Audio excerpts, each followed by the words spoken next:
Hey guys, what's up? It's Nia Rice. I am here with the famous, legendary Zaytoven, and you are watching Tastemakers Collective Media on Apple News.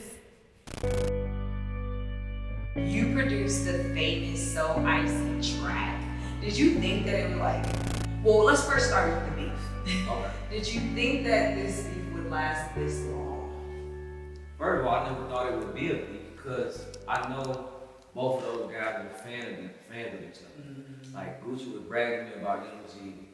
Jeezy was a fan of Gucci, like, hey man, he need to come to the studio and do a song with me. Mm-hmm. So, I never thought they'd get into a beef, especially while we had, the song I feel like So Icy didn't even get his just due because of the beef. You know what I mean? It almost got blackballed in a way.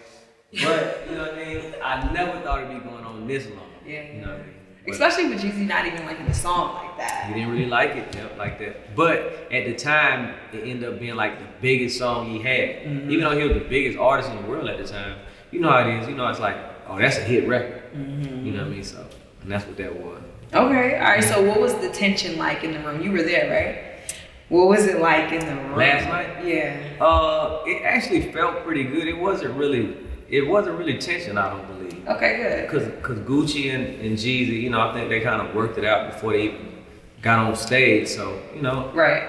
It was a cool atmosphere. Okay, cool. So all the stuff Gucci was saying, it was just like for fun. He a jokester. Well, I think, sometimes you can kind of relive those moments of, things, serious things did happen. Yeah, most certainly. So, and he recorded music according to what had happened and all that. So I think for a moment he started feeling like back then. You can tell, like, you start watching it, you start having a flashback, like, hold on, man, I'm mad for real. Yeah, so. Okay, cool. So what would you say if they wanted to get back in the studio? Would you produce it? Of course.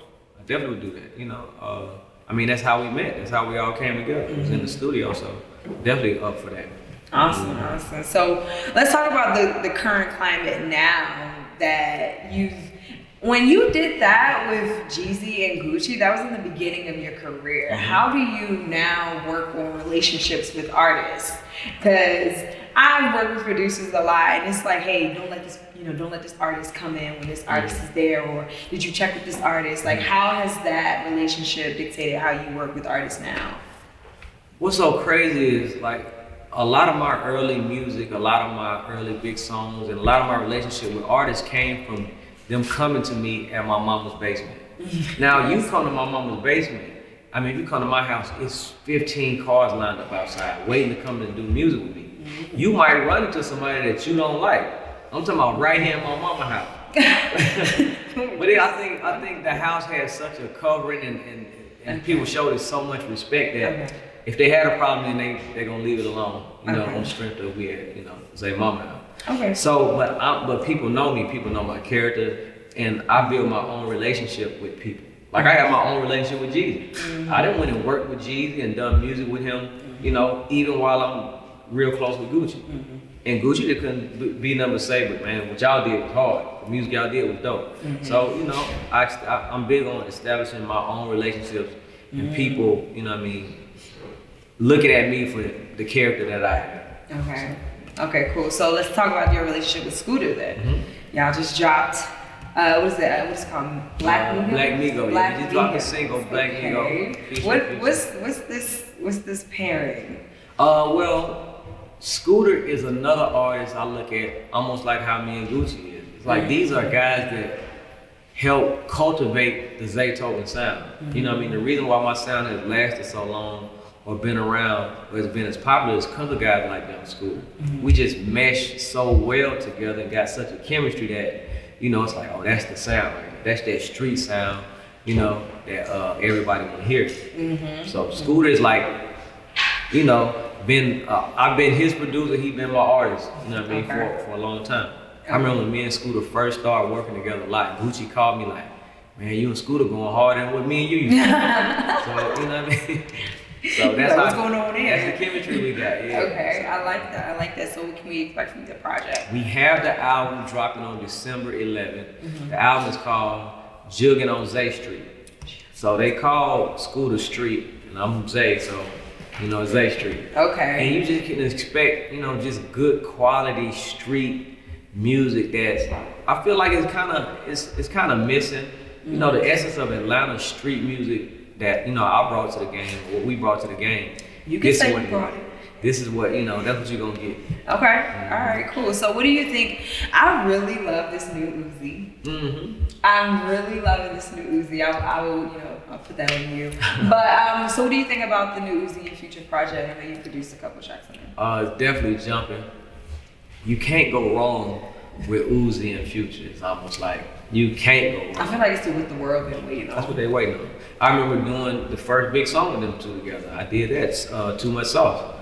You know what I mean? So it's like that's the energy that's unmatched. Like Future is like one of my favorites, and then Uzi is one of my favorites. So you know, I didn't work with both of them separately, but them working together just I think. Whose idea was it to work together for them two to work together? You know, I really don't know. Oh, really? I feel like you know how artists get with each other, do a couple of songs, and be like, oh, we need to do a project. I just feel like it probably was a mutual thing. So who is someone that you want to do a project with that like executive produced the whole thing that you haven't yet? Somebody like, for me, would be dope is somebody like a Rihanna or something like that. I know that's far-fetched, but nah, but I'm talking about, you know, like doing full projects, like me and Usher did a full project. Like that's a dream project for me. You know, so somebody like her, you know, a female that's popping, that's like, ooh, or Beyonce, like, ooh, wait a minute, that, you know, it's like, that would be crazy. You know what I mean? Like, I didn't expect that. I wasn't ready for that one. That's how you're supposed to dream. That's how you're supposed to dream. You're supposed to dream big. You're supposed to dream big. Okay, I always wanted to know from you, top 5, dead or alive, who would you want to produce for? Top 5, dead or alive. It'd have to be Tupac. That was a good I mean, the guys that, believe it or not, my favorites are, it'll be Tupac, Gucci, Future. I mean, it's like I'm working with these guys. I'm trying to name somebody out. You know what I like Cameron a lot. Cameron is, and I'm a Cameron fan, and I'm a DJ Quick fan. I know a lot of people don't really know what's up, you know, with DJ Quick, but that's like, I'm a fan of his music, so. Really? So I love to do, you know. I started producing. I feel like a lot of the sounds I use in my music is because of him. You know what I mean? I wasn't just a fan of his production, but I was a fan of him rapping too. So that's another guy I love to do a project with. What about the West Coast sound? I mean, that's I haven't really seen you like work with that many West Coast artists, like a YG and things like that. Why is that? Well, I got something that I can't even reveal right now. That is for the West Coast. It's a full Zaytoven project. What? I just can't really, you know, spill the beans. They want to roll it out big in a certain way. So it's like I want to spill the beans. It's a big artist. I don't let me leave it alone. Come on. Because I always, you know what I used to do? I used to talk too much in my interviews. Okay. I used to say, yeah, I got Usher new single coming out. And they like, hold on, bro, we didn't tell you to say that.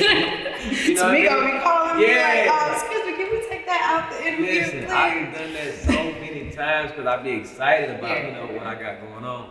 I can And like say, understand you're giving away all the secrets. I can understand that. Okay, so other than the artists, because people always ask about artists, what about producers? Because I'm a producer lover. I love Hit Boy. I love Zaytoven. I love all of the producers. What are some producers that you want to like do joint projects with? I don't ever see producers kind of like joining up together. Now, I work with a lot of producers. I collab with Metro a lot. I collab with Sunny Digital, Mike Will, C-Note, Mustard.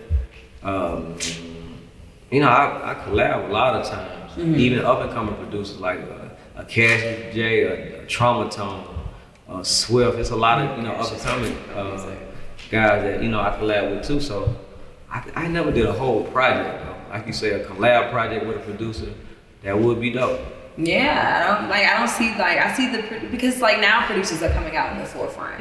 You know, now they're coming out in the forefront more like a Missy Elliott and a Timberland. You know, so I think they should get more notoriety. I definitely, you know, I'm glad you said that because I'm gonna start calling all my producer buddies You know, say let's put a project Let's together. put a project together. Right. Let's get some press on ourselves. Right. Let's do a campaign on ourselves. Right. Like, these artists wouldn't be us without them. Mm-hmm. But going into another venture, speaking of ventures, I want to talk about your entrepreneurial side. You have your clothing line.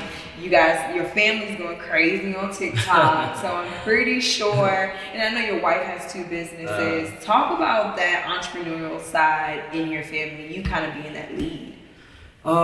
It's really all I know. You know what I mean? I was a guy that I never worked a regular job, you know, for real. So I always played music in the church. I always was cutting hair. I always was going to play at weddings or funerals or for different groups. I was always hustling to make my money. So, and I enjoyed it. I felt like once you hustle to make your money, then there's no limit to how much money you can make.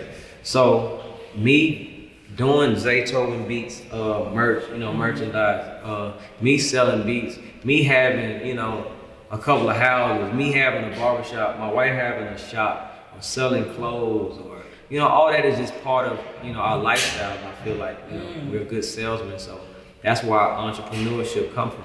You know, my daughter even she sell clothes. You know, she taught me how to make the clothes. Really? I got the machine and everything. She taught me how to do it. So it's like, you know, and it's just in her. You know, it's in her to do it. That's how, you know, that's how she wanna make her money. She come to me like, Daddy, you owe me $200 because I sold this many t-shirts. Like, dang. You know?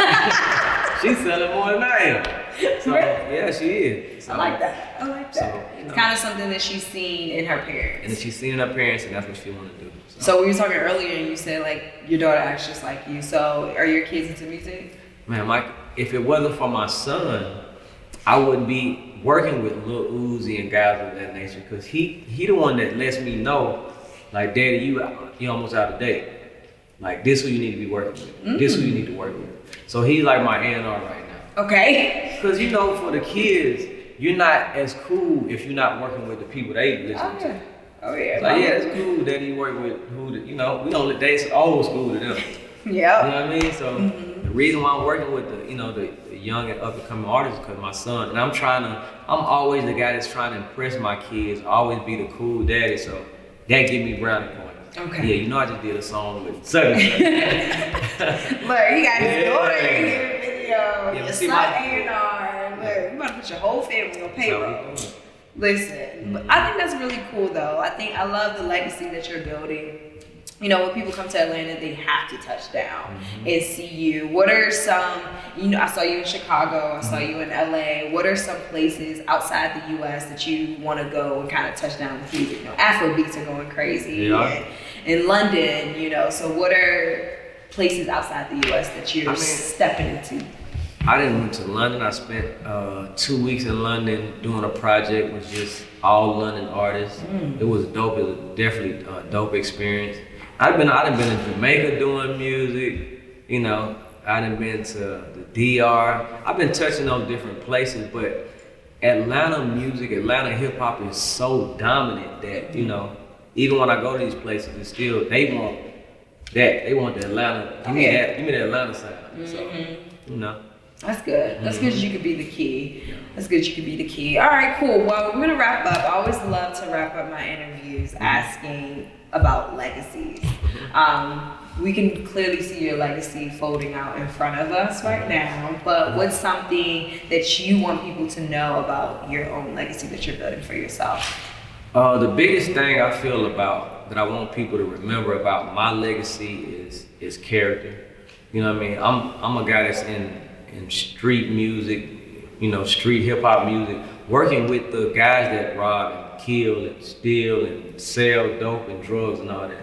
But at the same time, you can, you know, being a certain man of standard in this industry, being in the type of music that I'm in, just want to be an example for the guys that want to be in this music, but don't want to be a part of the, you know, the robbing and the killing and all, you know, because there's a lot of that going on. You know, giving kids, you know, something else, you know, to look up to. So I feel like that's the reason why God put me in a position to be Zaytoven, the trap god of trap music. That doesn't smoke or drink. Yeah, it's just to reveal a certain type of character where it's like, I can be like Zaytoven, I can be in the music and be respected, but I don't have to be doing everything. Yeah. I love that. Well, thank you so much for your time. You want to leave us with anything else? I think that was it. Oh, I got a new movie on the way. A movie called To Finesse. It's a comedy. It should be out around March. So be on the lookout. Oh, that's dope that you're doing a comedy because people don't know you are actually funny. I can be funny. I'm really chill, but that night, I think it was the night I met you. Was it the second night I met you when we was in the room with Toddy? You was over there cracking jokes. I was like, people don't know that you're funny. Like, you're actually a little funny. So I think that's pretty cool. When is it coming out? Where? I'm thinking like March. We're gonna do a big movie premiere here in Atlanta. Okay. But I know more as time goes on. Awesome. Well, good luck. I wish you the best. You have a beautiful family. Thank you. I wish you all the best and blessings. Thank you. Salute.